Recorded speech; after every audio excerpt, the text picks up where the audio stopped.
section, we're going to talk about Newton-Raphson's method for approximating the roots or the solutions of an equation or the roots of a function. Now this method, in the book they call it Newton's method, but some other textbooks also call it Newton-Raphson's, named after, of course, Isaac Newton and Joseph Raphson. The method was initially, I believe, discovered by Newton, but then Raphson kind of worked on it around the same time. It's like 1690, almost 1700, year 1700. But Newton didn't publish the work until later on, so for that reason, both of them get credit for this method. And the objective for us, of course, is to approximate the zeros of a function, which would be equivalent to finding the x-intercepts of the graph of a function. Now, the work that we do is actually partially due to a field of mathematics, a branch of mathematics called numerical analysis. And in this field, numerical analysis, the object is to approximate solutions to equations. Now, these could be solutions to systems of equations, be it linear or nonlinear systems, or it could be solution to systems of differential equations, ordinary differential equations, or partial differential equations. And of course, there are other usages of the methods. So we're going to take a look at the Newton's method. Now, to kind of motivate what this is, actually it's a pretty simple idea and how it unfolds. So let's begin by the following. Let's say I have a function, and there you go. This is my function. And I would like to approximate the root of the function. Now, the root on the graph, that means the x-intercept. So this is what I call R, the root of the function. And we want to know what that value is. So what we could do is initially we could start with an educated guess. Let's say at this point, some point, of course, this point has got to be in the neighborhood. I'm going to call it x1. It's a guess. x1 is a guess at the root. So educated guess, common sense requires that we go in the neighborhood of the root. And of course, when we have the graph, it's much easier to do so.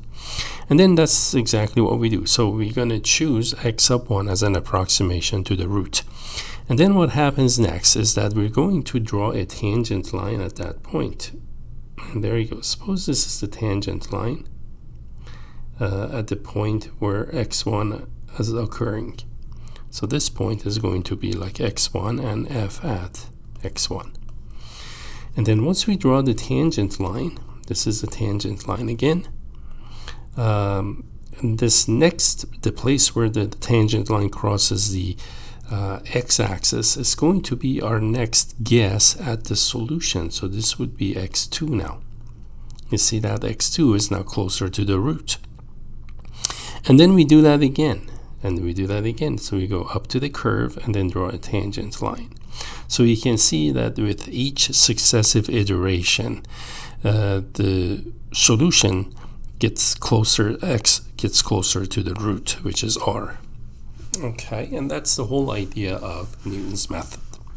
Now, how are we going to implement this method actually? So let's begin by doing the following. For the diagram that I have, the sketch that I have here, so what we're going to do is we're going to do the following. We're going to let the root of this equation or the function be r. Okay.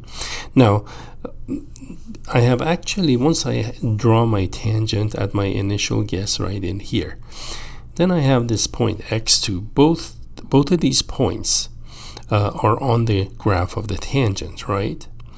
So I have 2 points, 1 point given by my initial guess, x1, f at x1, and my second point is x2, comma 0, because it is on the x-axis, so the y must be 0. Those are the coordinates of the second point. Okay, now I can actually find the slope going through 2 points, right? The slope, which we call it m, for us in calculus, that's f prime at x1. Remember, that's the tangent at x1. Is given by the change in y, which is f at x1 minus f at x2 divided by x1 minus x2, right? And of course, you can write it the other way around. You can do x2 minus x1, f at x2 minus f at x1. It's the same ratio, okay? As long as we are consistent with the top and the bottom. You start with x1 on top, you start with x1 on the bottom, then we are okay. All right, now what I want to do is actually I want to solve for x2 here. So we're going to cross multiply here. When we cross multiply, we get f prime at x1 times x1 minus x2 is equal to f at x1 minus f at x2, right? Okay, well, f at x2 here is 0, right? That's what this is. That's f at x2. Because x2, again, is the x-intercept. So at that point, y must be 0. And then I'm going to divide both sides. x1 minus x2 equals, divide both sides by f prime x1. And the supposition here, the assumption, is that the derivative is not 0. F prime at x1. So again, we are assuming f prime at x1 does not equal to 0. In other words, we have not reached a point where the slope of a tangent is 0, means the tangent line is horizontal. Okay, and then if we solve for x2 here, right, move x1 to the other side, and I know it's going to be, let's see, yeah, x2 is going to be x1 minus f at x1 over f prime at x1. And there you go. So this is how x sub 2 is going to be. And remember, x sub 2 is our second guess at the solution to the equation or the intercept of the function. In other words, the root is an approximation to the root. So this is what the approximation is. And indeed, this is what the Newton's method is. Okay. So we can generalize this now. In general, generalization of what we just found is the following. So suppose that f must be continuous and differentiable.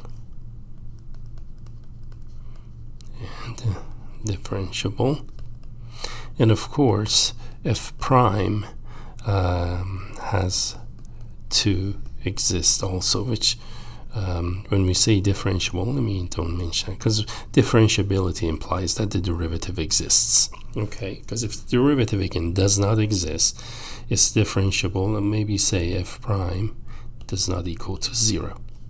Okay, then the following happens. Newton's method says that the x sub n plus 1 is equal to x sub n negative f at x sub n divided by f prime x sub n. Okay, and that's what Newton's method is. All it is, Newton's method, all it is an algorithm for generating the roots of the function. That's all that is. And this is what we call the Newton's method. Newton's method. That's what that is. Okay. So let's take a look at an example of this one. Okay. So in our first example, let's take a look at this one. In our example, we're going to have the following. Let's say I want to approximate the larger root of the function that I made up is f of x is equal to x minus 4 squared minus 2. And then how accurate we want it to 2 decimal places. Okay, in other words, I want it rounded to the nearest hundreds. Okay, so let's do that. Now, in order to do this again, we need to evaluate the derivative, f prime of x is going to be, in this case, it's going to be 2 times x minus 4, chain rule times derivative of inside is 1, so it's going to be 2x minus 8, right? So our consecutive, or successive, I should say, guesses should be in this form. X sub n plus 1 equals x sub n minus x minus 4 squared minus 2 divided by the derivative 2x minus 8. And I'm going to subscript these x sub n's. Okay. Again, this is how our algorithm is going to go for approximating the zeros of this function. Now, we need to start with an initial guess. Okay, now initial guess, again, it should be as close as possible to the zero of the function. Now here's one way that we can do this.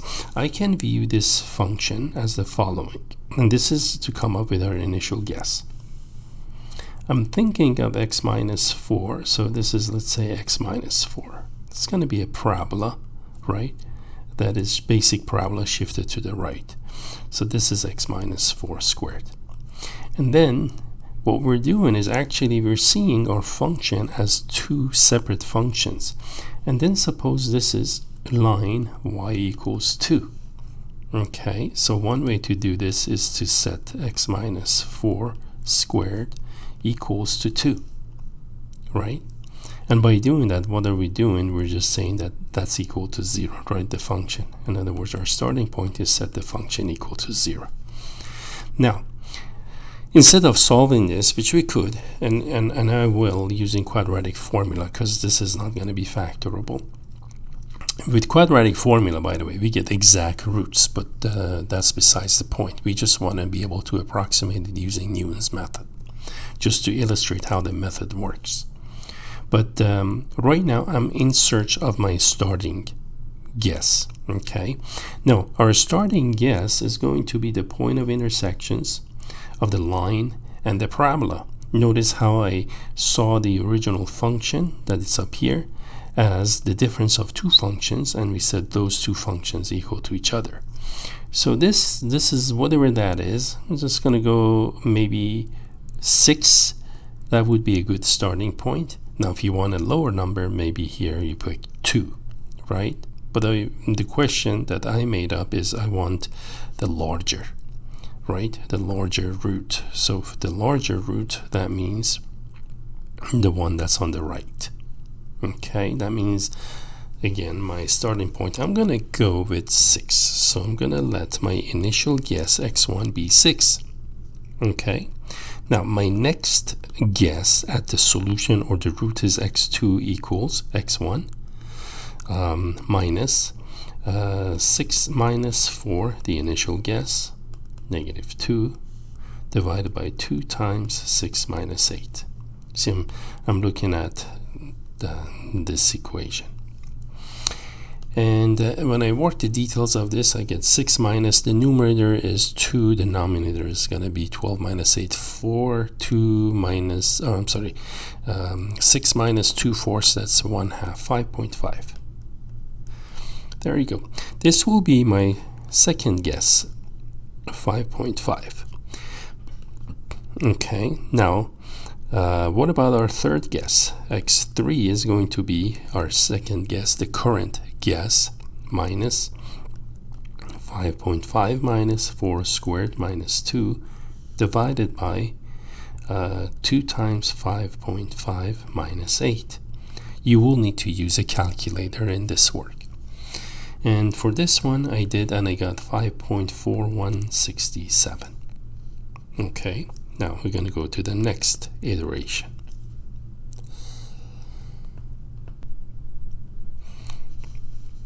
Now, for next iteration, we go at 5.4167. And I know you're thinking, when do we stop, right?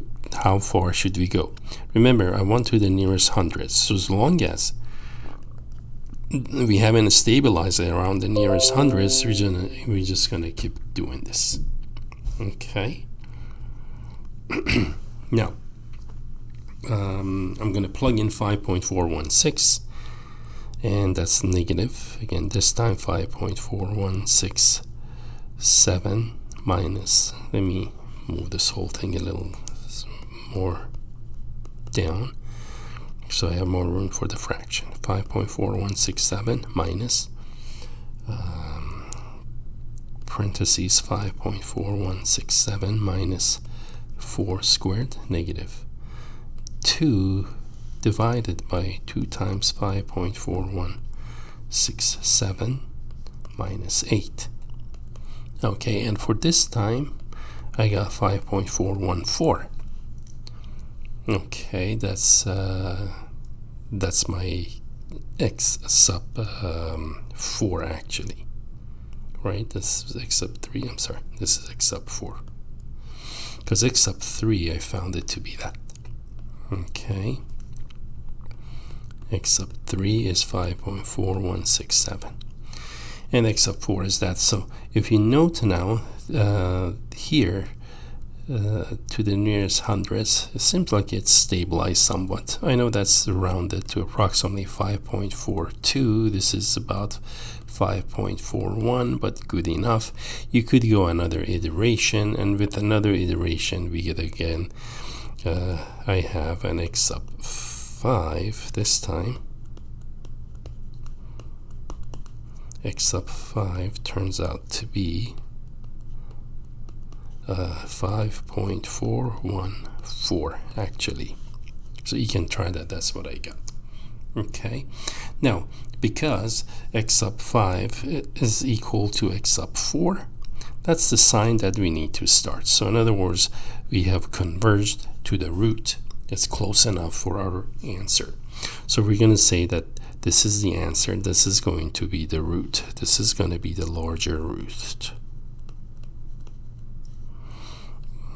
Sorry, my pen is acting again. Larger root. Anyway, that's what that is. This is the root. Let's just call it our root. Okay, now if I actually find the exact solution here using quadratic formula, so if I go through quadratic formula to find the exact solution, now remember, for more complicated functions we cannot do this. So this is actually a good thing that I can do this with this function. And my original function, again, my f of x was x minus 4 squared minus 2, which if you expand the binomial combined like terms, you get negative 8x plus 14. So x is going to be negative b plus or minus b squared minus 4ac. Remember that formula, 64 plus 40 divided by 2a, that's 2 times 1. This makes it 4 plus or minus root 2 once you simplify it. Now the larger root, our larger root is going to be 4 plus root 2, which is approximately 4 plus 1.414, that's square root of 2, which is approximately 5.414. Okay, and that is exactly what we found in here. So there you go. That's an illustration of Newton's method. Okay, so pretty simple. Again, you just have to work that formula 2-3 times until it converges to what the problem requires. Now let's take a look at this other example. Okay, in this other example, we're going to make up f of x to be 2x negative tangent x. Okay, and we were interested in the solution in the negative pi over 2 pi over 2. Okay, and for this one, let's say we want it to the nearest accurate to 3 decimals. Okay, we want to again approximate the root to nearest thousandths.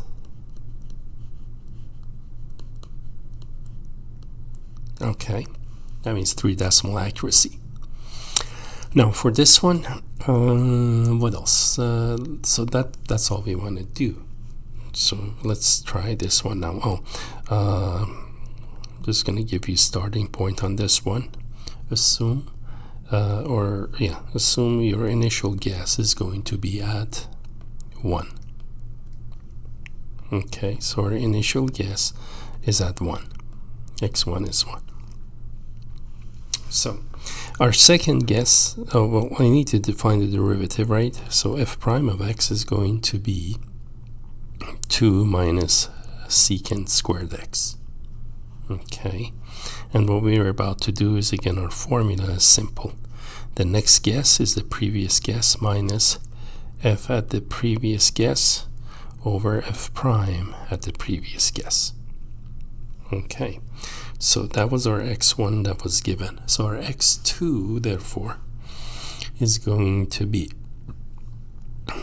1 minus f at xn. That means, again, you plug in a 1 into the function. The function is 2 times 1 minus tangent of 1. And remember, when you do this, when you work with real numbers in trig functions, your calculator must be in radian mode, not degree mode. 2 minus secant squared of 1 radian. And for this one, let's see, I got 1 minus 0.4426 divided by negative 1.4255, which is 1.3104. Okay, my third estimate is going to be 1.3104 minus the numerator. You plug it in, you should get negative 1.1323, and the denominator you should get negative 1.3085. Okay, or actually, sorry, I got 13, not 1.3. 13.085. The whole thing ends up to be 1.2238. Okay, and then your x sub 4, let me just give you what it should be. 1.176. X sub 5 is going to be 1.166. And x sub 6 ends up being 1.166 again. Notice it's not changing, so that means the method, the algorithm, I should say, has converged.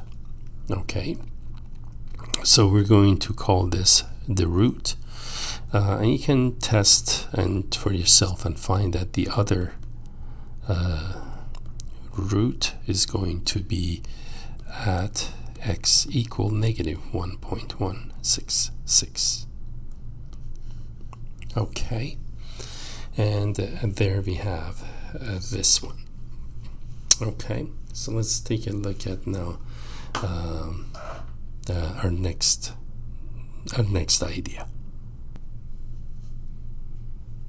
Before I actually leave this example, let me also mention that if you let x1 be 0.5, this is another root of this function that we just found the root for. If you let x1 be 0.5, you can see subsequent substitution into Newton's algorithm will give you x2 to be that. You can try these, make sure you're getting the same numbers I have. The third approximation to the root is 002, and at the fourth iteration the root turns out to be 0, 3 zeros and a 1, which is approximately 0.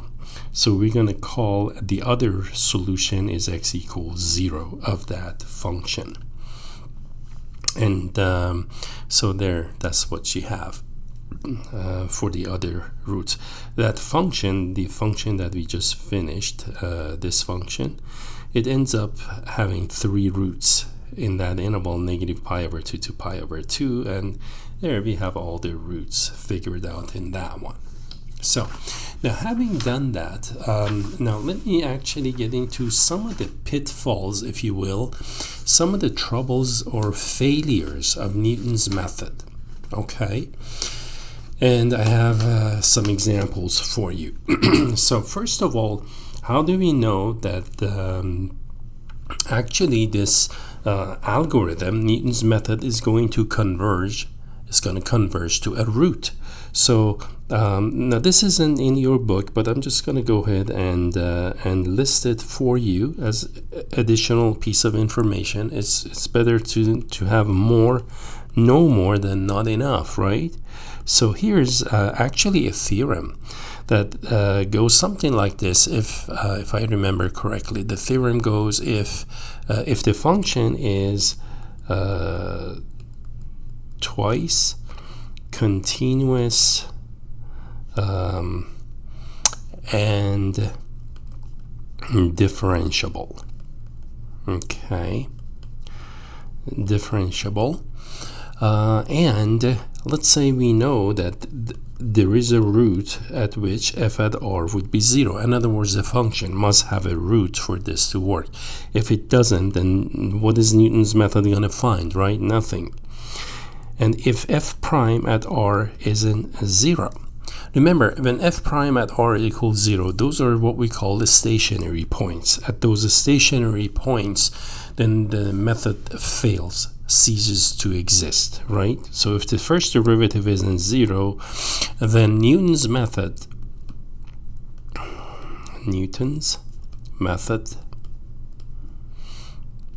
is what we call locally.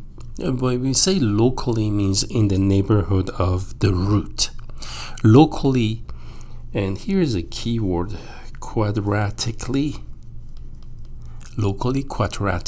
convergent to R. Actually, this is a theorem in the numerical analysis, okay, to R. And there we have it. So there's actually a theorem that states that this algorithm, the method, will converge.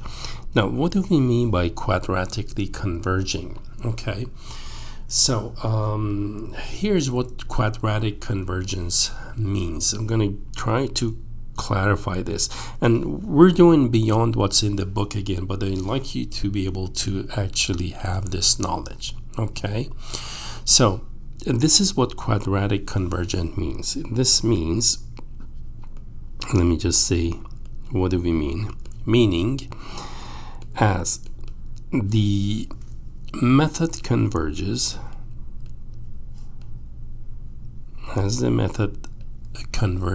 on a root.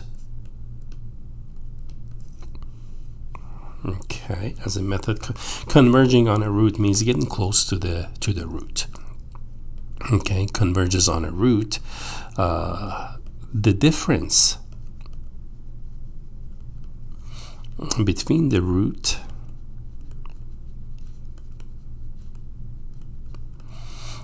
and the approximation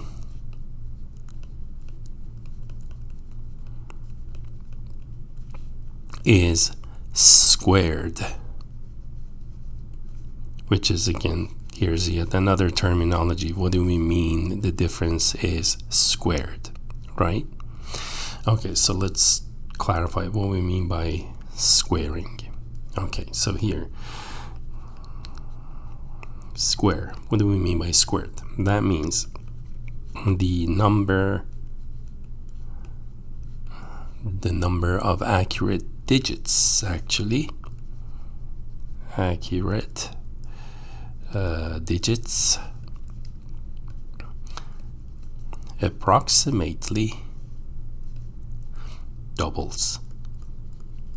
That's what the squaring is. Okay, that's the implication on the number of accurate digits. So let's say if it's accurate to the nearest 10,000ths, on the next iteration it's accurate to the nearest double that, almost millionth. Think of it as that way. Okay, the other thing this quadratic convergence means is this. That means the error in the next approximation,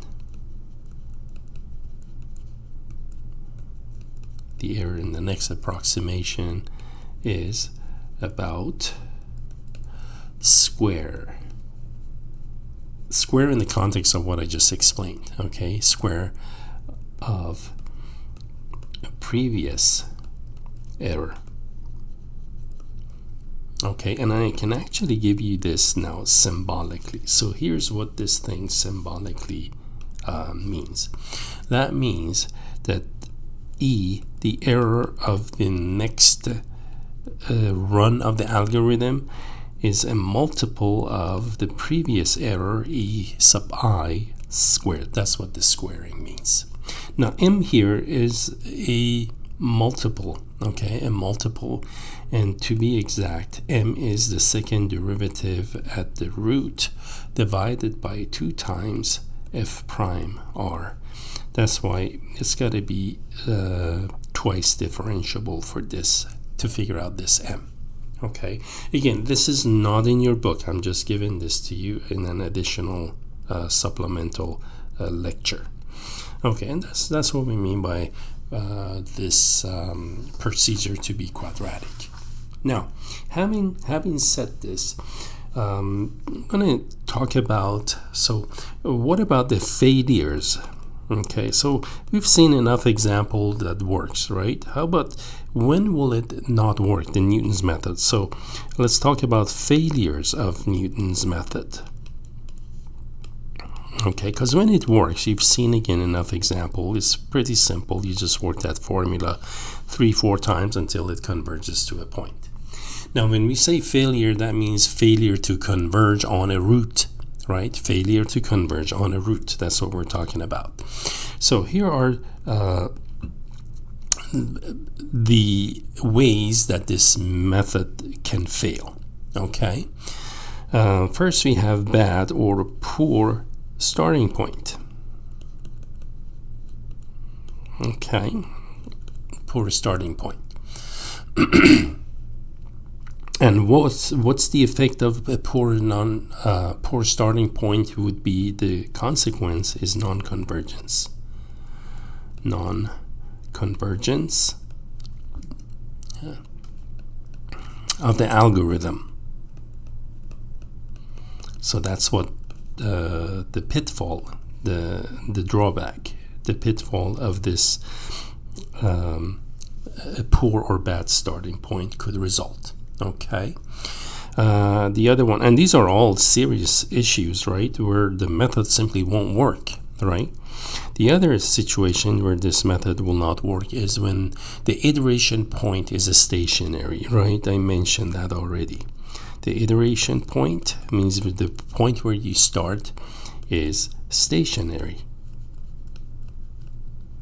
And by stationary, that means f prime at that point at x sub 0 is, let's say, 0. Remember, on the graph, that means the slope of a tangent is horizontal. So let's say this is my x, and these are the roots. So I have 3 roots here. R1, R2, R3. Well, if I'm up here, I'm never going to reach those roots, right? It's a flat line. So we want to avoid stationary points, okay? The other pitfall is that you're starting, whatever your guess is, your starting guess, your starting point, an estimate of the root, enters an infinite cycle. And I have actually an example of that one for you that I will show. Entering into an infinite cycle where you go back and forth between numbers, so it's not going to go anywhere. Okay. And the other problem that might be is that the function is not continuously differentiable. Okay, not continuously differentiable in the neighborhood of the root. Okay, that would be the other trouble.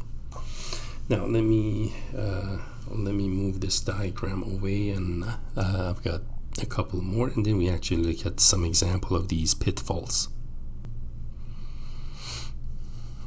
Okay, now let's take a look at the other thing that could go wrong with Newton's method.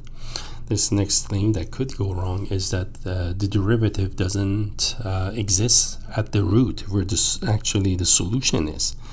F prime simply does not exist at the root. Remember, the root is the x-intercept or the solution to the equation. So where the solution is, the derivative does not exist at the root. And an example of this one, for example, a very classical example of this is, and we'll look at this in a few minutes, is cube root of x, right? If you look at the cube root of x, well, one root of cube root of x is at 0, correct?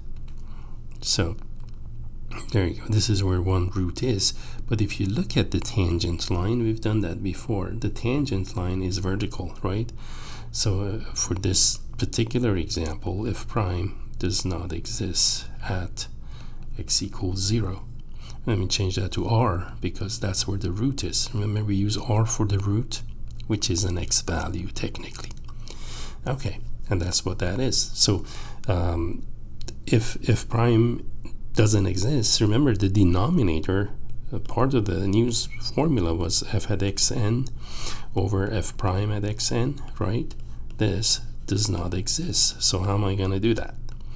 So if, again, the derivative at the root does not exist, then we're going to have problems. And finally, this is interesting, and I have an example of this one also. Okay, so this last idea where the method fails is the overshooting. Okay, the algorithm overshoots. Okay, it overshoots. That means, what does it mean? That means it diverges to infinity. And I have an example of this one for you also. I'll show you. Overshoots means it gets away from the root. So it moves to the right and left, right, of the root. That's what it does. Okay? So that's what that is. And then there are other, like, well, what if I can't use Newton's method? There's so many other methods. If you ever take a course in numerical analysis, you'll see a whole host of these methods, algorithms for approximating roots of a function. So let me, since I mentioned it, let me just offer some of these other methods just so you know that they're out there. And we're not going to cover any of these, but these are some of the alternatives to Newton's method. There's always the bisection method, where each time you divide the interval by half, bi meaning two equal halves, and then actually look at the sign of the function on either side of that interval. If the function has opposite signs, positive on one end of the interval, negative on the other end, that means there is a 0 between them. So it's kind of like our something we looked at before. But anyway, there is bisection method. There is Euler method. Okay, Euler method. There's the method of gradient descent. Okay, that's another method. The other method is secant line. Okay, and so on. There's a whole host again. I just want to give you a few. So now let's actually take a look at an example here. In this example, let's see, which one do I have first? I'm going to show you the one where the starting point enters an infinite cycle. Okay, so we're looking at a couple of examples with problems with Newton's method. So in this example is overshoot. This is example of overshoot. Okay, so again, here I have a function. Let's say my f of x is 4x to the fourth negative 6x squared negative 11 fourth. Okay, and for this one, f prime of x is going to be 16x cubed negative 12x, right? So the function is continuous, so is the derivative, no problem. and x sub n plus 1 is equal to x sub n. Now this actually meets the requirement of the theorem that this method is going to converge, right? And it's going to converge in a quadratically.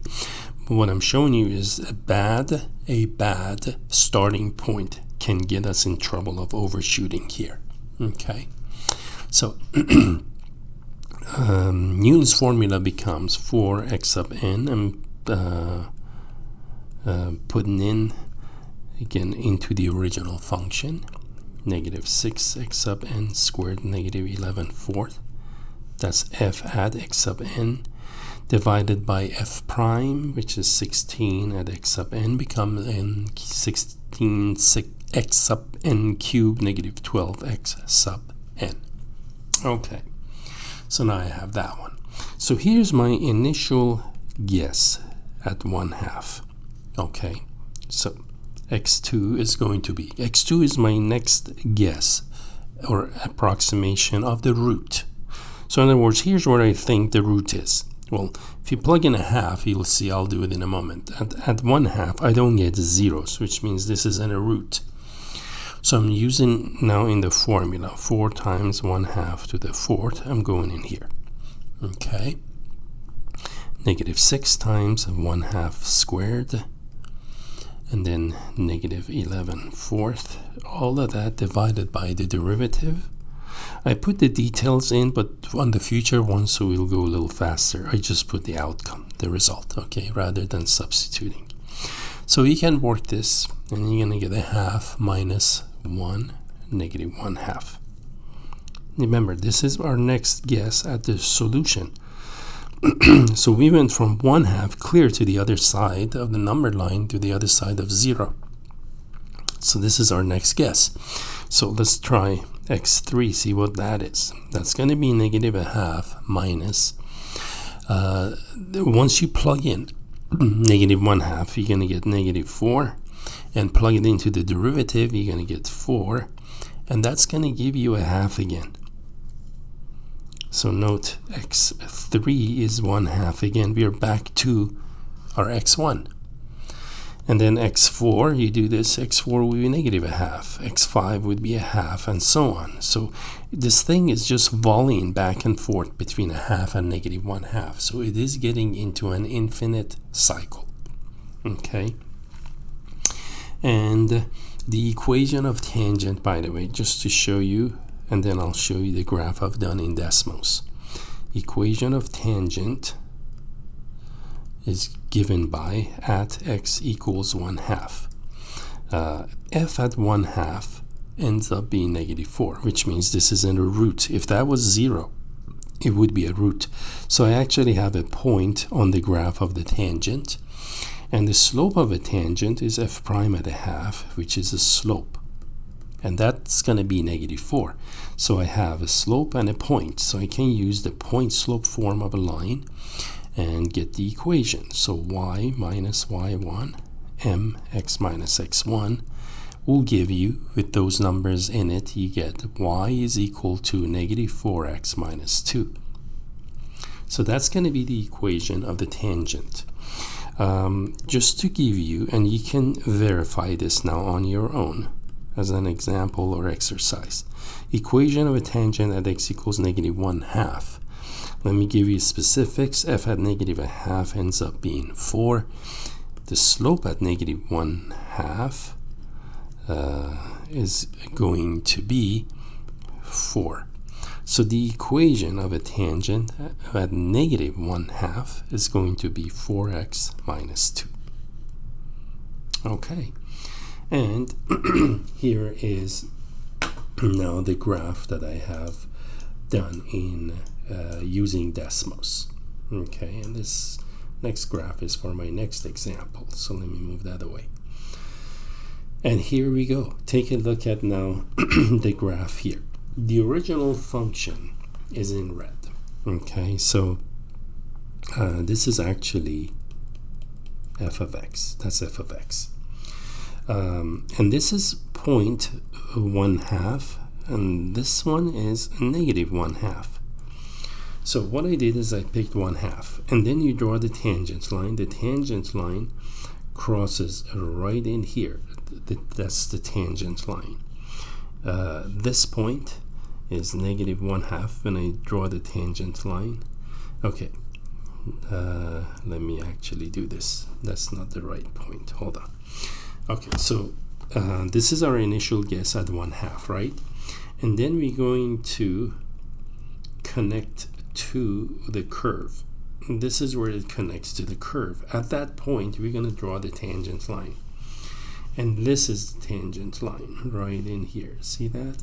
That is our tangent line.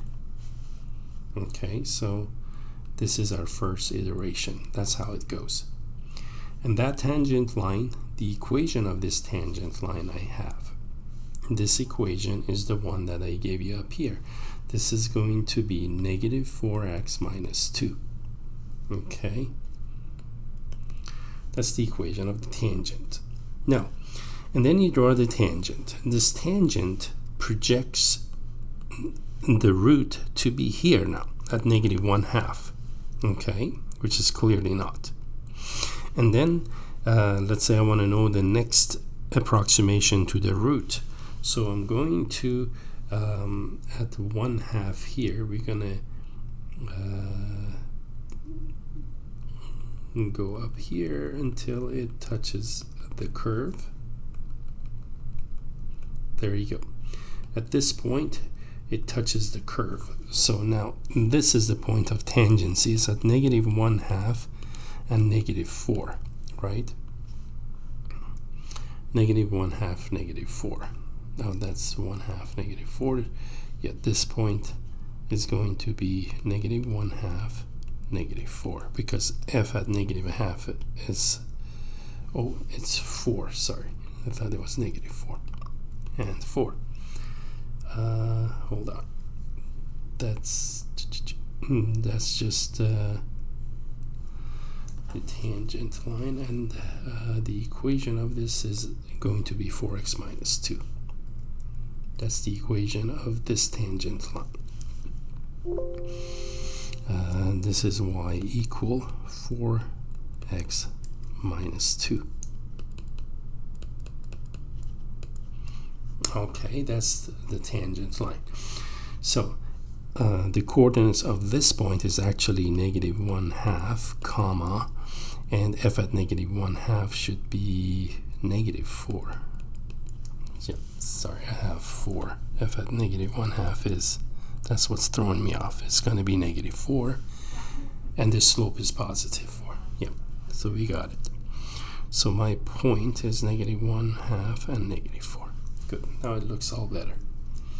Okay, and then what we're going to do is we're going to draw the tangent line at this point, and when we draw the tangent line right in here, see, it crosses at 1/2, and then again you project up here, and then this one projects here, you go back, see, it just keeps going back and forth over these, right? So that's the trouble with getting into a cycle. That's what we mean by getting into a cycle. And again, we could find approximate 0 of this function. The zeros here, right? This is where the roots are, right? This is one root, call it R1. Here's the other root, R2. It's just I had a poor choice of a starting point. And that's the drawback of Newton's method for this example. Now, let's take a look at the example of overshooting. Okay, so here's exercise number 34 in your book. The question reads, show that Newton's method fails when it is used to find the 0 of f of x equal cube root of x with any initial guess, other than 0. Okay, and of course in part B, using a graphing utility, illustrate the result graphically in the special case in which x sub 0 equal 1 by plotting the graph of f at the points and Those points use the viewing window -5 to 5 by -2 by 2. This means the x-axis, this is the y-axis. I actually use a wider viewing window for x here just to show you a better sketch of what is going on. Okay, so let's begin with our work. So our f of x here is cube root of x. Remember, that is x to 1/3. F prime x is going to be 1/3 x to -2/3, right? So for any guess, initial guess, call it x sub n, we can show that the next guess at the root x sub n plus 1 is x sub n minus, using the algorithm, the formula we have for Newton's method. It's going to be x to 1/3, and then the derivative is 1/3 x to -2/3, right? Now, I can flip the fraction. That's going to be 3, right? And then x sub n to 1/3 times invert and multiply the other one becomes positive, and that's just x sub n. 3x sub n. So this would be -2x sub n. Notice that this will give you a general formula for any successive iterations. Okay, so what this is showing us now is that successive guesses or iteration, it doubles, right, the distance from the solution at each iteration. Okay, so this from this we get the result that the iteration our iteration diverges consequently to infinity. Okay, now let me just show you what I mean here. A numerical example, x sub 0 equal 1, which is what the author suggests we do. That's our initial guess, x sub 0. X sub 1 is going to be, or actually I've been using 1 and 2, right? Okay, x sub 1 is that. X sub 2, our next guess, our second guess, if you will, is the one that we did minus, we got to do f at 1 over f prime at 1. Well, f at 1 means cube root of 1. F prime at 1 is 1/3 cube root of 1 squared, right? That's what 2/3 means, right? Okay, and actually it's cube root of 2 -2 power. Okay, but then this is going to amount to just 1 minus 3 times 1, right? Again, because if you look at cube root of 1 to -2, that's going to be, you invert and you flip that, write it with positive exponent. It's in the denominator, so in the numerator it's going to be cube root of 1. I'm just showing you this part to -2. That's just going to be cube root of 3 times cube root of 1. Oh, I'm sorry, not 3. 1.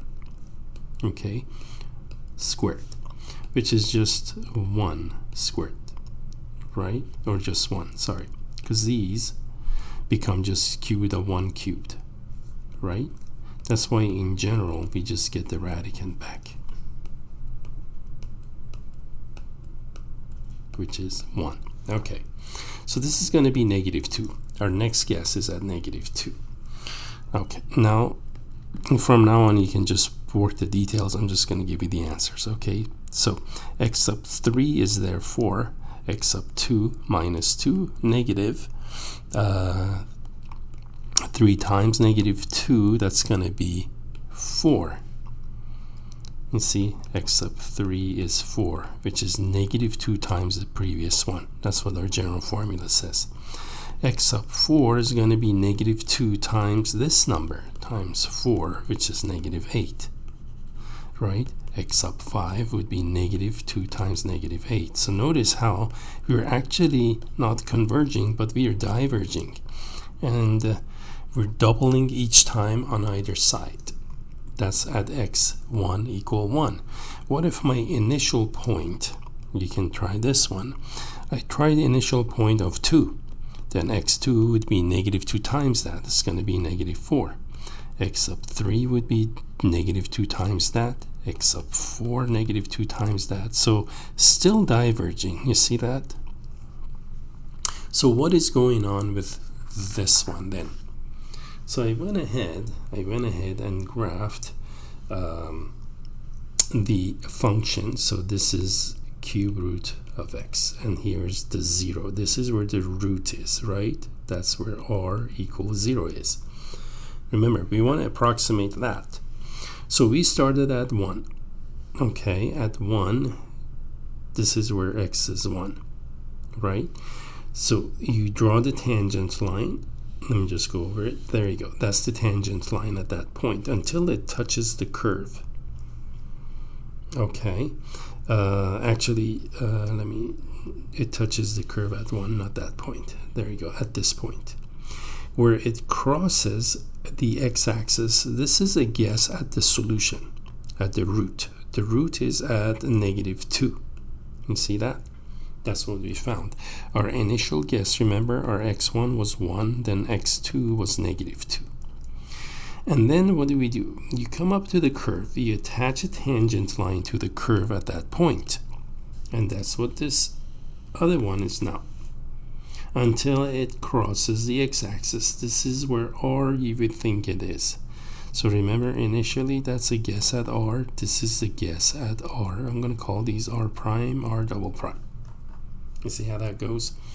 So x sub 3 was at 4. That's where this is, right? This is where 4 is at that point. That's where 4 is. Now our next guess would be at negative 8, and you'll see why now. Okay, let me show you this part now.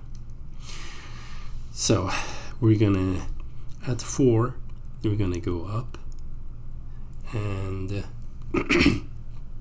I didn't draw the tangent, but because this isn't a root, at that point you go up, you attach to the curve. If I draw a tangent line now, the tangent line is going to look like that, and it's going to go through negative 8, and it's going to cross this curve somewhere out here.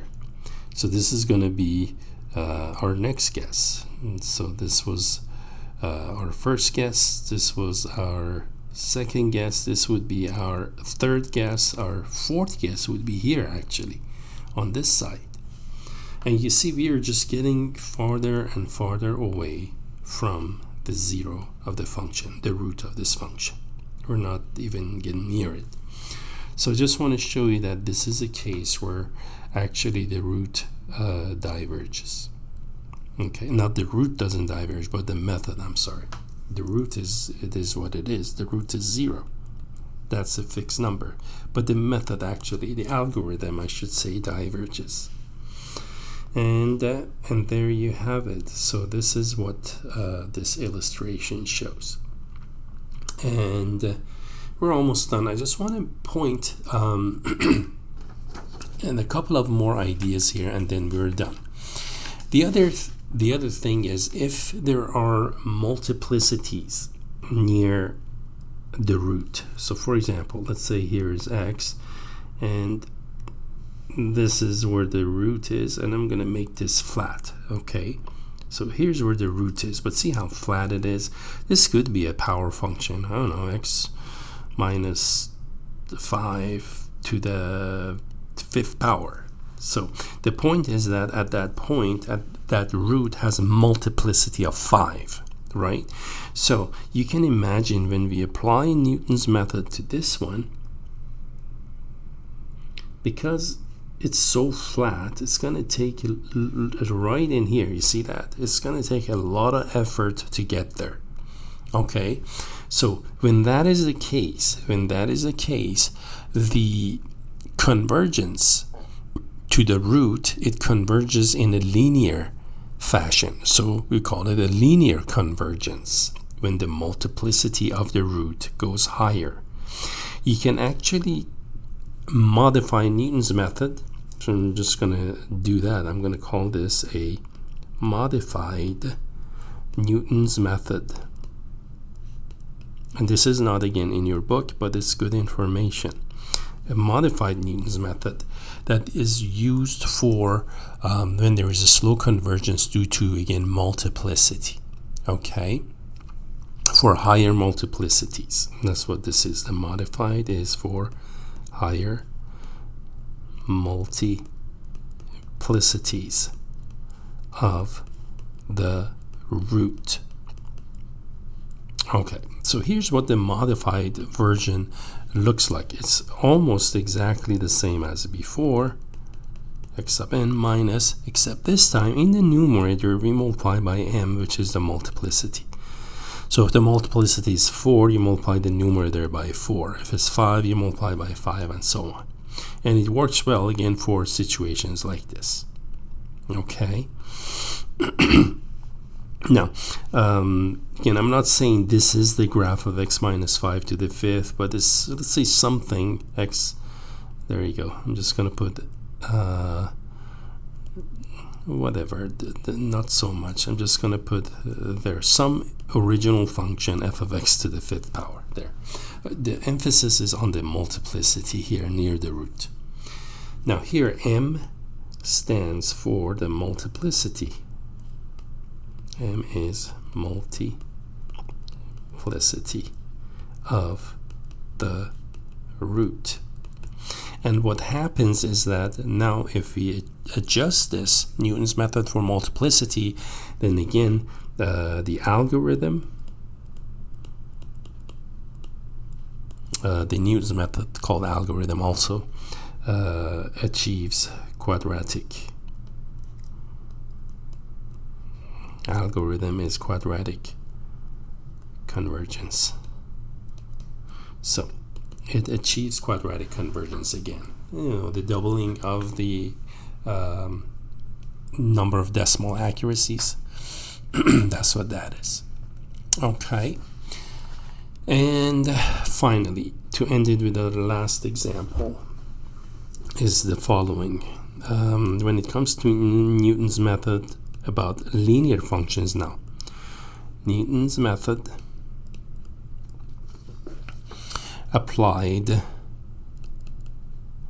to linear functions of the form f of x equal mx plus b, your general slope-intercept form, it converges in one step. There you go. It gives you the solution in one step. That's cool. So let me show you this one now.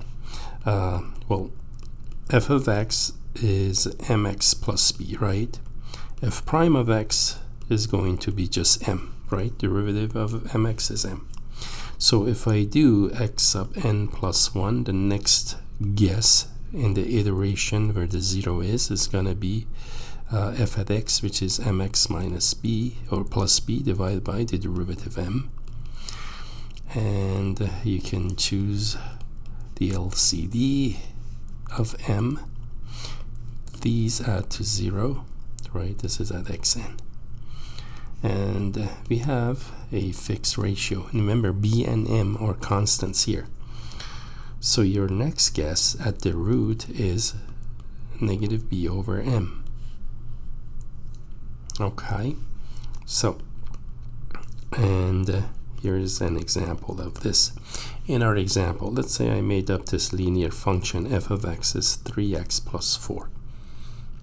Okay, now we know the root of this is negative 4/3, right? You set it equal to 0. There you go. Here's the root. X is negative 4/3. That's what we call the root. Okay. So that's the only root. In this example I made up, b is 4 and the slope is 3. So my next guess is going to be negative b over m, negative 4/3, and m is 3. So there you go. I have a number, and that is actually your next guess is the solution to the root, no matter where you start. And I'll show you this now in an example that I just made, how this works. Okay, so first I have a line, the equation of a line, and y-intercept is 4, slopes 3. Okay, so let's say this is the line that we're working with, and the root is right here. This is negative 4/3. That's the solution, right? The solution or the root to the equation 3x plus 4 equals 0, which means the y-intercept. Now, I'm going to start at an arbitrary point here. I'm going to start at 2. How's that? So x1 is 2. My initial guess at the solution, at the root negative 4/3, I'm going to go 2, way out, not even close to it. Okay, so what's going to happen is now I'm going to draw the line that connects to the function, and then draw a tangent to the line. Well, when you draw a tangent to a line, you get the line itself, right? Isn't that the tangent f prime at that point, right? The slope of a tangent is the same as the slope of that line. F prime at 2 is, well, the derivative